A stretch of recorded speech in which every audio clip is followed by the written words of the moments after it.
Պարոն Պապայան, իհարկե ողջունելի է այս նախագիծը, բայց ինձ դիմել է քաղաքացի հետևյալ հարցով, ես նախագծում չհանդիպեցի նաև բեռնատար տրանսպորտային միջոցների հետ կապված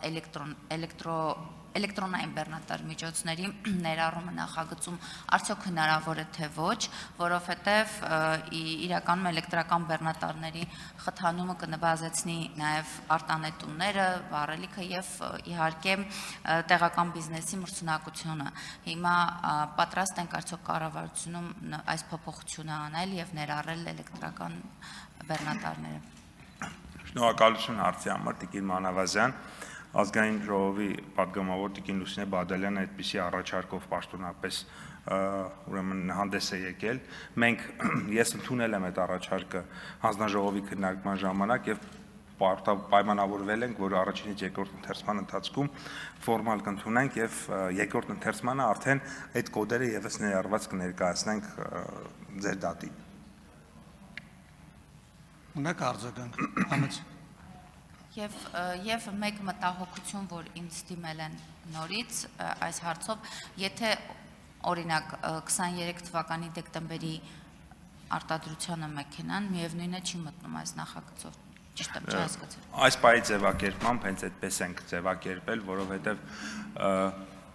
շատ առանցքային նշանակություն ունի մեզ համար այն հանգամանք, այսինքն տարեթիվը ինքը կարելի է, չգիտեմ, քննարկել, բայց շատ կարևոր նշանակություն ունի այն հանգամանքը, որ մեր երկիրը չդառնա այնպիսի մի միջավայր, որտեղ 3 տարի հետո այդ մեքենաների մարտկոցները չիմանանք ինչ անենք։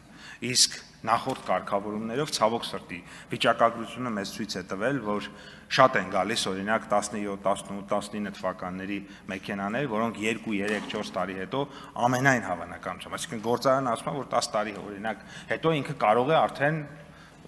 այդ խնդիրը ունենալ։ Հիմա եթե 8-ը անցել է, գործարանն էլ ասում է 2 տարի հետո այդ խնդիրը կարող է ունենալ։ Ես կարծում եմ, որ այդպիսի մեքենաներ, որոնք որ 2 կամ 3 տարի հետո կարող են այդպիսի խնդիր ունենալ, մենք նպատակադրումը դրա այդքան էլ լավ չի, եթե մենք ազատում ենք ավելացված արժեքի հարկից այդ մեքենաների, սա մեկ, եւ կարճ ուղղակի